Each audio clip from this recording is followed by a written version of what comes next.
Hi, my name is Mark Clark, and I'm the chairperson of the Delta Flight Attendant Seniority Integration Committee. With me today are Stephanie Nelson and Candy Bruton, the vice chair and secretary of our committees. The 14 members of the committee have reached a unanimous conclusion about how to integrate the Delta and Northwest Flight Attendant seniority lists. We will outline this for you today, but before we get into the methodology, let's review how we got here. The committee was elected by you in a secret ballot election conducted by an outside auditor. We then retained an outside lawyer, Marilyn Pearson, to advise us on the legal aspects of the seniority integration process. Before we began the integration process, we wanted to make sure that we understood everything we could about integrating two seniority groups with varying circumstances.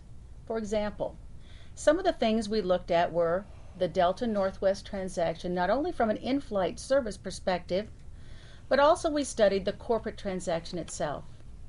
We also looked at the legal issues and requirements related to seniority integration and the methodology used in past mergers, including those which were decided through arbitration. One advantage we have was the fact that during our research, the Delta Northwest pilot arbitration was decided. This allowed us to look at the positions, evidence, and arguments presented by each group, as well as the arbitrator's decision and their rationale. We looked at many different ways for integrating the Delta and Northwest seniority lists, which you'll hear about later.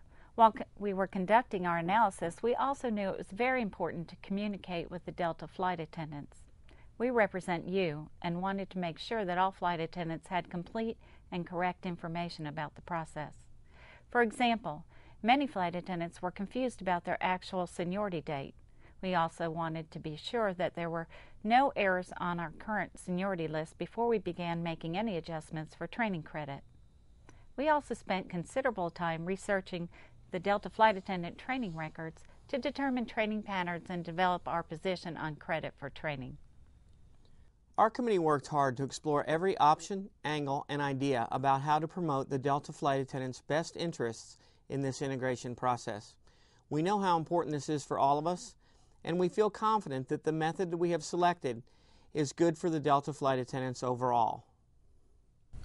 Our first priority is to inform you about what the committee has decided is the fair and equitable integration method that best protects the Delta flight attendants in the Delta Northwest merger, and make sure that we answer your questions and address any concerns you might have about the integration.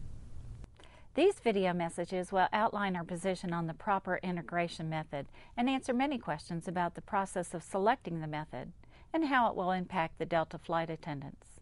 Now I'd like to turn this over to Spencer Swanson and Rick Smaglo. Spencer and Rick are the two members of our committee who we selected to analyze the various integration methodologies we looked at and their impact on the Delta flight attendants.